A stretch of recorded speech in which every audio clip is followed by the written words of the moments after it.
Sindh high court के फैसले के बाद IG Sindh AD Khwaja action में आ गए हैं। आईजी सिंध ने 7 जुलाई के बाद होने वाले तमाम तबादले और तकर्रियां मनसूख कर दी हैं। तमाम अफसरान को 7 जुलाई से पहली वाली पोजीशन पर वापस जाने का हुक्म जारी कर दिया है और इस बारे में नोटिफिकेशन जारी कर दिया गया है। नुमाइंदा जियो न्यूज़ तला हाशमी ने हमें ज्वाइन किया है। तला, कहिएगा आईजी सिंध के फैसले से मुताल्लिक क्या डिटेल्स हैं आपके पास?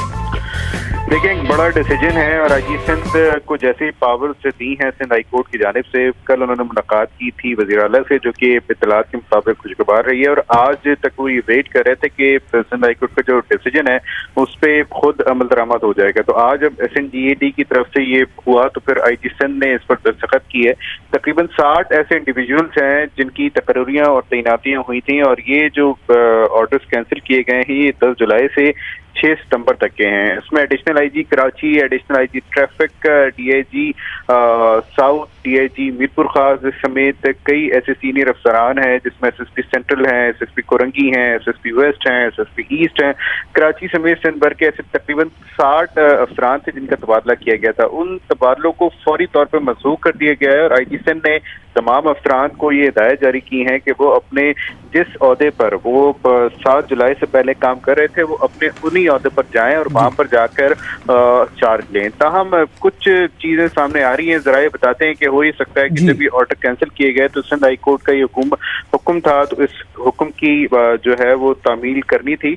अब बताया जा रहा है कि एक नया ट्रांसफर पोस्टिंग का प्रपोजल बनाया जा रहा है जिसमें आईजी सिंध से मुशावरत की जाएगी और उनसे मुशावरत के बाद ही जो अफसरान है उनकी तैनातियों का नया नोटिफिकेशन जारी किया जाएगा। नोटिफिकेशन मुशावरत के बाद जारी किया जाएगा। तला, हमारे साथ ही रहिए आप।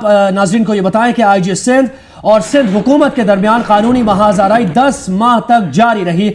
अगरचे अदालत में खुद आईजी सिंध नहीं गए लेकिन उनकी तैनाती को लेकर सिंध हुकूमत के फैसले चैलेंज किए जाते रहे।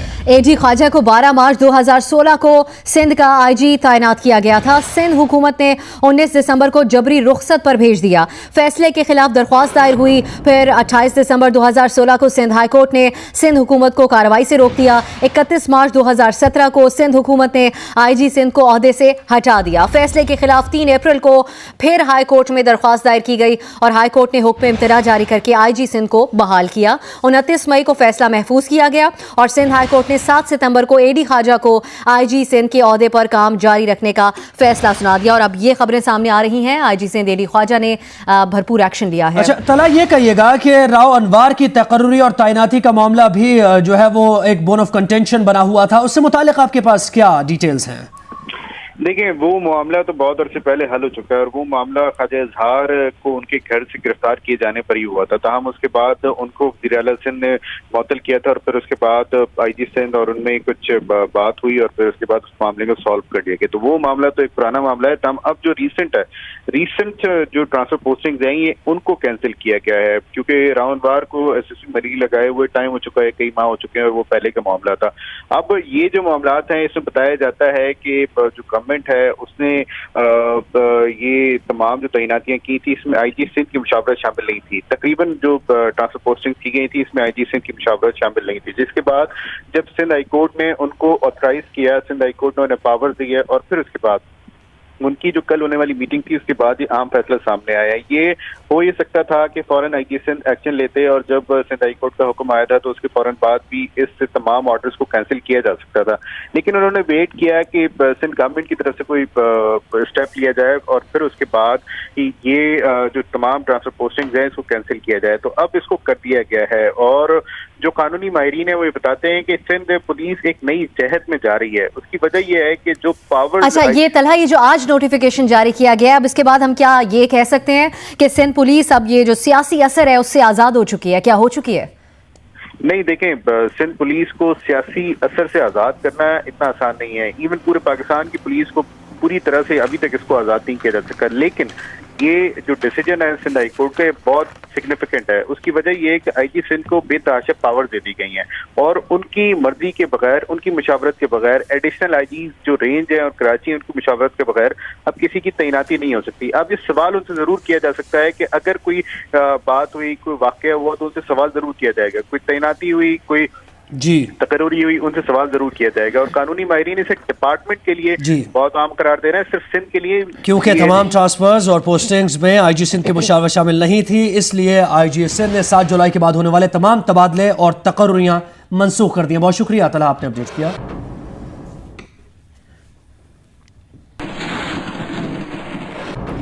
अहम मामले का जिक्र करेंगे। डीजी रेंजर सिंध ने बताया है कि अंसारुल शरिया सिर्फ कराची तक महदूद थी। तंजीम की टारगेट किलिंग टीम की शनाख्त हो गई है। तंजीम के 7 लड़के कराची के हैं। तमाम आला तालीम याफ्ता 3 MSc अप्लाइड फिजिक्स हैं। तमाम लड़कों के पास से अलकायदा और उस जैसी तंजीमों का लिटरेचर बरामद हुआ है। मेजर जनरल मोहम्मद सईद का यह भी कहना है कि ख्वाजा इजहार पर हमले के रोज तमाम लड़के सुबह 4 बजे से घरों से निकले हुए थे। वालिदैन को देखना चाहिए था कि बच्चे ईद के रोज 4 बजे कहां जा रहे हैं। ये जो अंसारुल शरिया में 6-7 लड़के अब तक आइडेंटिफाई हो चुके हैं, ये इनकी रूटीन मैंने बताई थी कि ये लोग कई दफा घर से 1-1 माह तक भी जाते रहे हैं, घर वालों को कभी तबलीग का बता के, कभी किसी और चीज का बता के, बलूचिस्तान भी जाते रहे हैं, अफगानिस्तान भी जाते रहे हैं। फिर घर से इनकी रूटीन इस तरह की थी कि कभी घर में रात को 2 बजे आ रहे हैं, कभी 4 बजे आ रहे हैं, कभी अपनी गली में किसी मशकूक आदमी को मिल रहे हैं, कभी अपने कमरे में बंद होकर लैपटॉप पे इस तरह का काम कर रहे हैं, पेरेंट्स के आने पे बंद कर देते हैं। अभी जिस दिन ये ख्वाजा इजहार साहब पे हमला हुआ है, ये सब लोग घर से सुबह 4 बजे बाहर निकले हैं। अगले दिन ईद थी, तो पेरेंट्स को चाहिए था पूछें कि ईद वाले दिन सुबह 4 बजे ये लोग कहाँ जा रहे हैं और जिस किस्म का लिबास पहना हुआ है उस तरह का लिबास पहन के कहाँ जा रहे हैं। ये तो एक खास वाकया से मुंसलिक बात थी, पर ओवरऑल पेरेंट्स को ये देखना चाहिए, खास तौर पे जिनके अडल्ट मेल चाइल्ड है, उसको कि जब वो 14-15 साल की उम्र से आगे बढ़ता है तो वो कहाँ बैठ रहा है, अपना पढ़ाई के अलावा या काम के अलावा जो उसके पास फालतू वक्त है वो किसके पास गुजार रहा है। उसको आपको बताएं कि आईजी सिंध के आज के हुक्मनामे के बाद पीपल्स पार्टी के सीनियर रहनुमा सईद गनी इस वक्त इस्लामाबाद में मीडिया टॉक कर रहे हैं। आपको लिए चलते हैं। तो कल तो फिर हर जो सेक्रेटरी महकमे का वो चला जाएगा अदालत में कि जनाब मैं आज़ादी के साथ काम करना चाहता हूँ, ये वजीर मुझे काम नहीं करने देता, लिहाजा इसकी वजह से मसाइल पैदा होते हैं, गवर्नेंस ठीक नहीं होती है। फिर हर अदालती फैसला आ जाए और वो कहता रहे सेक्रेटरी को जनाब तुम भी खुद मुख्तार हो, वजीर से तुम ना पूछो, वजीर को कहेगी तुम्हें हक नहीं है कि तुम ट्रांसफ़र पोस्टिंग में मदाखलत करो या कोई और चीज़ तुम करो। अगर इस तरह के फैसले आएंगे तो जो बुनियादी एक ढांचा है जमहूरी सिस्टम का, ये जो इलेक्टेड गवर्नमेंट की जो एक थिंकिंग है कि किस तरह वो काम करेंगी और क्यों मुंतखब लोगों को ये हक दिया जाता है कि वो ये पॉलिसी डिसीजंस लें, वो गवर्नेंस के फैसले करें, इसलिए कि वो जवाबदेह होते हैं असम्बली को भी, लोगों को भी। अगर आप ये कर दें, आप मुझे बताइए कि सिंध में मेरी राय में तो वज़ीर दाखिला की ज़रूरत ही नहीं है, उसको फारिग कर देना चाहिए। और अमली तौर पर आईजी सिंध इस वक्त सूबे की पुलिस का चीफ मिनिस्टर है कि उससे कोई नहीं पूछ सकता, बल्कि शायद चीफ मिनिस्टर से ज़्यादा पावरफुल है, इसलिए कि चीफ मिनिस्टर से तो फिर असेंबली पूछ लेती है, आईजी से कोई नहीं पूछ सकता। अब ये चलें, आज एडी ख्वाजा साहब हैं, बकौल लोगों के जो परसेप्शन है कि जी बड़े सीधे आदमी हैं, मजबूत आदमी हैं, फरिश्ते हैं और बिल्कुल अल्लाह ने उनको अलग ही तरीके से बनाया हुआ है। और भाई कल कोई और भी आ सकता है जो बुरा हो सकता है। तो ये आपने तय कर लिया कि जो आईजी सिंध लगेगा वो करप्ट नहीं होगा, जो आईजी सिंध लगेगा वो गलत फैसले नहीं करेगा, जो आईजी सिंध लगेगा वो ज़ाती पसंद और नापसंद की बुनियाद पर पोस्टिंग और ट्रांसफर नहीं करेगा। आपने ये तय कर लिया है कि कोई उसे पूछने वाला नहीं होगा। तो मैं समझता हूँ कि इस किस्म के फ़ैसलों से ना सिर्फ ये कि सूबाई खुद मुख्तारी बल्कि उसकी जद में आती है, उसको ज़क पहुँचती है, बल्कि जो एक पूरा हुक्मरानी का गवर्नमेंट का स्ट्रक्चर है उसको नुकसान पहुँचता है, वो तबाह हो जाएगा इससे। इस किस्म के फ़ैसले नाकाबिले अमल हैं, नाकाबिले उनकी मंतक कोई नहीं है। आप गलत फ़ैसले अगर हुकूमतें करती हैं, असम्बलियाँ करती हैं, उस पर गैर आइनी और गैर कानूनी उस पर बात की जा सकती है, लेकिन जो इख्तियारात हैं सूबाई असम्बली के, कैबिनेट के, चीफ मिनिस्टर्स के, उसको कम करने का इख्तियार अदालतों के पास नहीं है। लेकिन बदकिस्मती से ही हमारे खिलाफ फैसले आ रहे हैं। सर ये आपके गिले शिकवे तो आ गए हैं, डिमांड्स तो कोई आईजी सिंध के आज के हुक्मनामे के बाद सईद गनी हुकूमत सिंध का मौक़िफ़ पेश कर रहे हैं। इस्लामाबाद में मीडिया नुमाइंदों से गुफ्तगू करते हुए उन्होंने कहा अगर इस तरह के फैसले आएंगे तो जमहूरी ढांचा मुतासिर होगा। आईजी सिंध इस वक्त वजीर आला सिंध से ज्यादा बाइख्तियार है, ये कहा है सईद गनी ने। तालीमी, समाजी और सिक्योरिटी उमूर के माहिरीन का कहना है कि तलबा को शिद्दत पसंदी से रोकने के लिए असातिज़ा, वालिदैन और मुआशरा सबको किरदार अदा करना होगा। जियो न्यूज की खुसूसी ट्रांसमिशन में सिक्योरिटी एक्सपर्ट और CPLC के साबिक सरबरा जमील यूसुफ, लम्स यूनिवर्सिटी के प्रोफेसर रसूल बख्श रईस, सिक्योरिटी अमूर के सीनियर तज्जियाकार जाहिद हुसैन साहब, माहिर नफ्सियात रजी सुल्तान हैदर और जियो न्यूज कराची के ब्यूरो चीफ फहीम सिद्दीकी ने शिरकत की। माहिरीन का कहना है कि आला तालीम याफ्ता नौजवानों के शिद्दत पसंदी और दहशत गर्दी में मुलविस होने के रुझान ने वालिदैन और असातिज़ा के लिए खतरे की घंटी बजा दी है। इसके सदेबाब के लिए हुकूमती सतह के अलावा सबसे ज्यादा जिम्मेदारी वालिदैन और असातिज़ा पर आयद होती है। तलबा को शिद्दत पसंदी की तरफ माइल होने से रोकने के लिए तालीमी निसाब को जदीद तकाज़ों से हम आहंग करने के साथ साथ तलबा की रहनुमाई और निगरानी भी ज़रूरी है। तलबा को कानून पसंद और पुरअमन शहरी बनाने के लिए लाजिम है कि उनकी नफ्सियाती और जहनी उलझनों को बर वक्त दूर कर दिया जाए।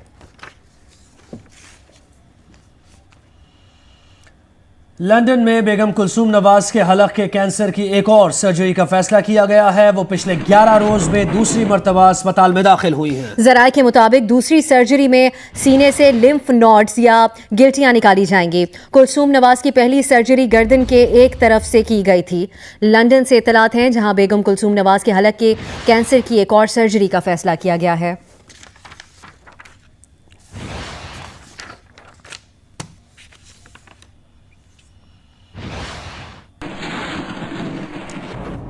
और अब बात साबिक वजीर आजम नवाज शरीफ की तरफ से सुप्रीम कोर्ट में एक दरख्वास्त दायर की गई है जिसमें कहा गया है कि पैनामा केस में 5 रुकनी बेंच के फैसले के खिलाफ नजर सानी दरख्वास्तें समाअत के लिए पहले मुकर्रर की जाएं। साथ ही इस दरख्वास्त में यह भी कहा गया है कि कानूनी और अदालती तनाजुर में छोटा बेंच बड़े बेंच के फैसले को तब्दील नहीं कर सकता।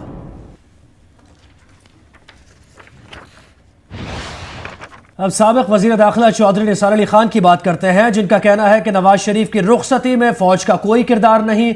महाज आराई का मशवरा देने वाले लोग पार्टी में अक़लियत में हैं। सुप्रीम कोर्ट से महाज आराई करके सियासी मफादात हासिल नहीं किए जा सकते। उन्होंने कहा कि फौज से बिला जवाज महाज आराई करके अपनी पोजीशन कमजोर करना बेहतर नहीं। चौधरी निसार का जियो न्यूज के प्रोग्राम जिरगा में सलीम साफी को दिया गया खुसूसी इंटरव्यू आज और कल रात 10:05 पर नशर किया जाएगा। जब से ये मामला आ गया पानामा का, तो ये तासुर दुरुस्त है कि आप उनके मशवरा देते रहे इदारों से बना के रखने का, निभा के रखने का, और वो कन्फ्रंटेशन की तरफ जा रहे थे, तो पॉलिसी इख्तलाफ ये था। मैं शायद आपसे माजरत करता इसका जवाब देने साफ़ी साहब, क्योंकि जैसे मैंने कहा है कि ये मामलात में हमेशा पूरी ज़िंदगी पार्टी के अंदर ही उठाए हैं, मगर ये चूँकि पब्लिक हो चुका है, किसी से छुपा नहीं है। ख़ासकर मेरी काबीना में मैंने जो तकरीर की उसके बाद, तो मैं इसकी वजाहत करता हूँ कि सियासत और बिलखसूस गवर्नेंस एक आर्ट है, एक आर्ट भी है, एक साइंस भी है।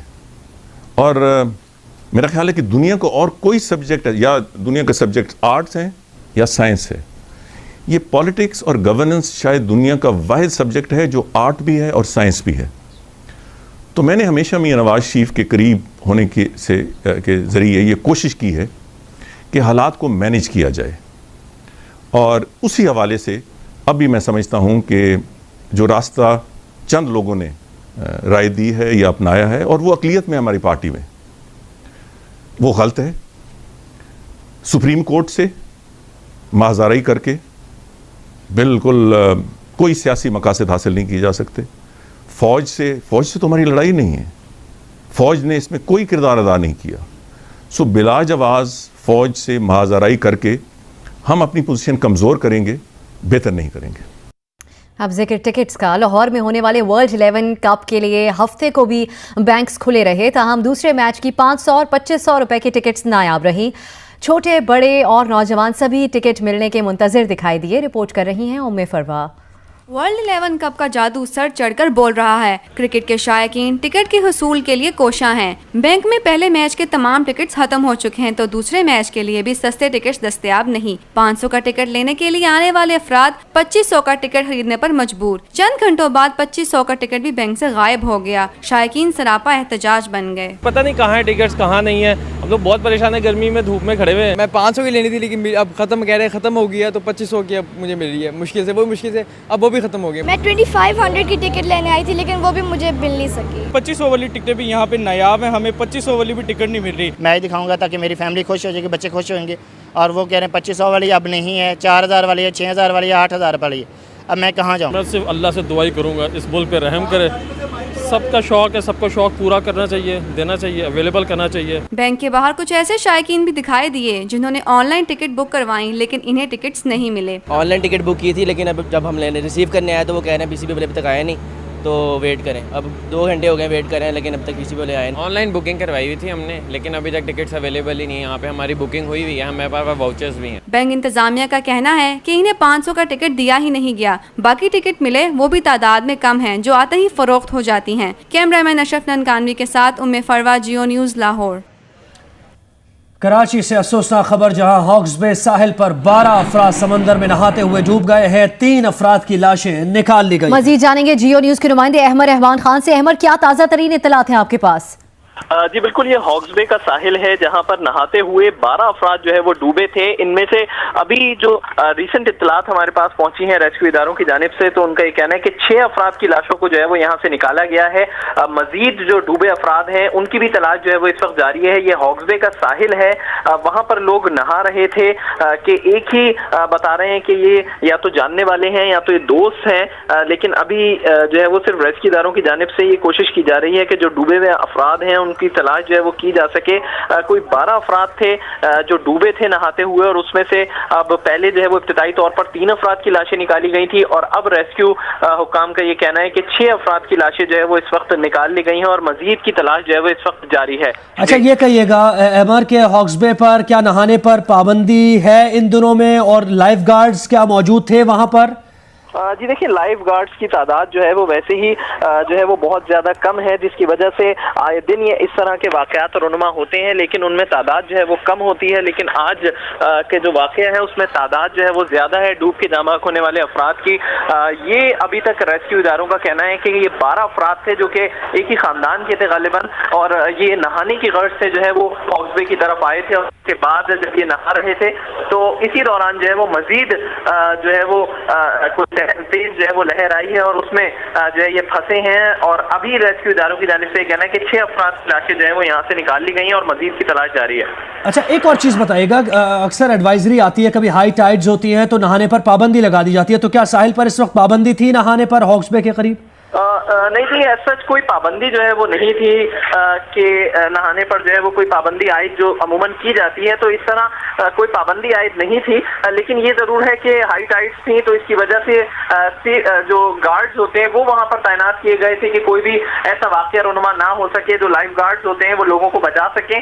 अब ये देखना होगा कि लाइफ गार्ड वहां पर मौजूद भी था या नहीं, या जो है वो उस जगह पर मौजूद ही नहीं थे लाइफ गार्ड्स, तो इस चीज को जो है वो अभी देखना पड़ेगा। लेकिन इस वक्त अभी जो रेस्क्यू के इदारे हैं वो इस वक्त जो काम कर रहे हैं वो ये है कि वो जो लोग डूबे हैं उनको निकालने की कोशिशें जो है वो इस वक्त वहां पर जारी हैं, और ये ईडी वेलफेयर की जानिब से भी जो है वो वहां पर रजाकार मौजूद हैं और वो काम भी कर रहे हैं। इब्तिदाई इत्तलात आप हमसे शेयर करें अहमद, कुछ मालूम हो सके जो 12 अफराद डूबे हैं आपस में इनका क्या ताल्लुक था, क्या ये एक साथ आए हुए थे, और क्या वहां पर कोई यानी शाहिदीन मौजूद हैं हॉक्स बे से जिन्होंने इस बारे में बताया हो, ये वाकया क्या पेश आया?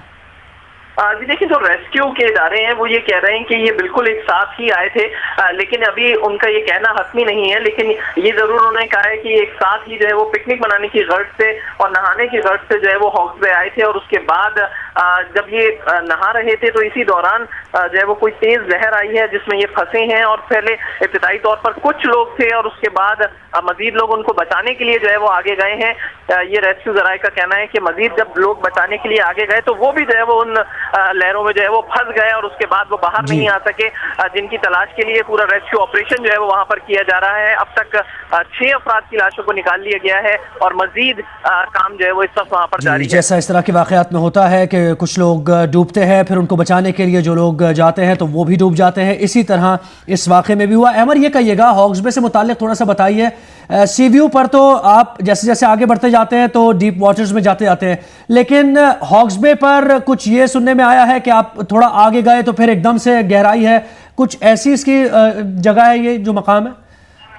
जी देखिए, हॉक्स बे पे कुछ मकामात ऐसे जरूर हैं कि जहां पर आगे जाने पे गहराई है, लेकिन कुछ ऐसा साहिल भी है कि जहां पर जो है वो बहुत ज्यादा स्लिपरी नहीं है और स्लोप नहीं है। इसी में ही जरा हॉक्स बे से ही हम आगे जाते हैं तो फ्रेंच बीच भी आता है और इसके अलावा बहुत सारे दीगर बीचेस भी इसके करीब ही हैं, लेकिन वहां पर हर जगह का जो है वो थोड़ा सा मुख्तलिफ है स्लोप। और यहाँ पर भी जो ये कहा जा रहा है कि इतना ज्यादा जो है वो गहराई नहीं थी, लेकिन हो सकता है कि कोई घड़ा जो है वो मजीद हो वहां पर जिसकी वजह से ये लोग जो है वो फंसे, लेकिन ये चीजें जो है वो बाद में जो है वो तहकीकात के बाद ये पता चल सका है अमर कि इनकी उम्रें क्या थी डूबने वाले अफराद की? नौजवान थे सारे?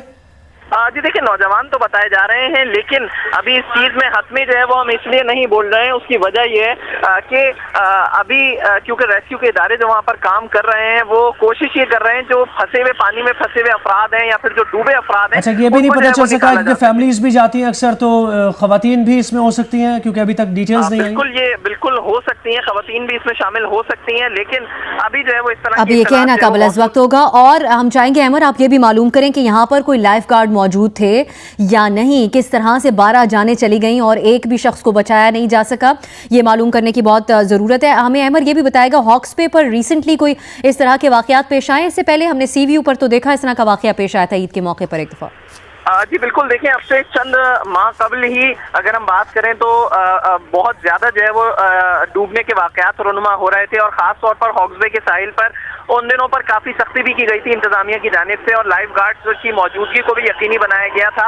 लेकिन अब सूरत हाल डिफरेंट है, क्योंकि जून जुलाई बच्चों की छुट्टियां होती हैं, स्कूलों की छुट्टियां होती हैं, तो बहुत ज्यादा लोग साहिल पर जा रहे थे और हादसात की तादाद भी ज्यादा थी उन दिनों में। लेकिन अब क्योंकि स्कूल खुल चुके हैं तो अब पिकनिक पे जाने वाले अफराद की तादाद बहुत कम होती है और ऐसे में लाइफ गार्ड की वहां पर तैनाती यकीनी थी या नहीं थी, वहां पर लाइफ गार्ड मौजूद अच्छा, अमर इस वाकये की डिटेल्स तो जैसे जैसे आपको मिल रही हैं आप भी हम तक पहुंचा रहे हैं, इससे थोड़ा सा हटके बताइएगा कि जब भी कोई वाकया ऐसा पेश आता है तो मुकम्मल पाबंदी लगा दी जाती है।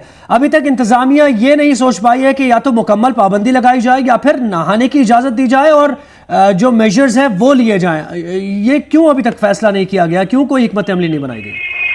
जी देखिए, अमूमन ये जब भी पाबंदी लगाई जाती है तो स्कूलों की छुट्टियों के दौरान ही लगाई जाती है और उसके बाद जब स्कूल की छुट्टियां खत्म होती हैं तो इस पाबंदी को खत्म कर दिया जाता है। उसकी वजह ये होती है कि फिर पिकनिक मनाने जाने वाले अफराद की तादाद ही कम हो जाती है।